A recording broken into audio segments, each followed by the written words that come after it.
પંચાયત વિભાગ હસ્તકમાં રહેમ રાહે નિમણૂક આપવામાં આવશે। હાઈકોર્ટના આદેશ પ્રમાણે વર્ગ 3 અને 4માં નિમણૂક અપાશે। રાજ્યમાં 17 જિલ્લામાં 29 લોકોને નિમણૂક આપવામાં આવશે। પિટિશન દાખલ થયા તારીખથી જ આ નિમણૂક અપાશે। સંવાદદાતા હિરેન પાસેથી વિગતો લઈશું। જી હિરેન।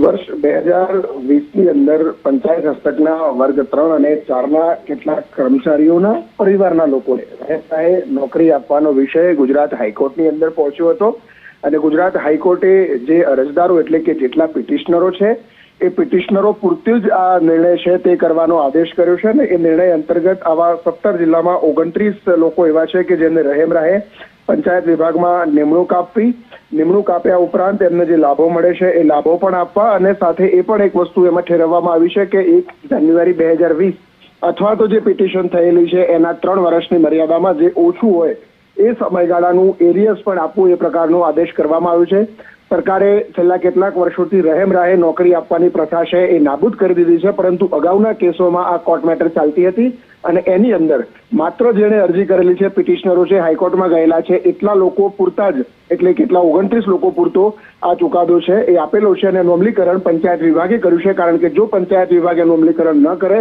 તો કોર્ટના હુકમનો અનાદર થાય અને એના કારણે સરકારને ક્યાંક મુસીબત ના આવે, એટલા માટે આ 29 લોકો પૂરતું પંચાયત વિભાગે નિર્ણય કર્યો છે। જી આભાર હિરેન વિગતો બદલ।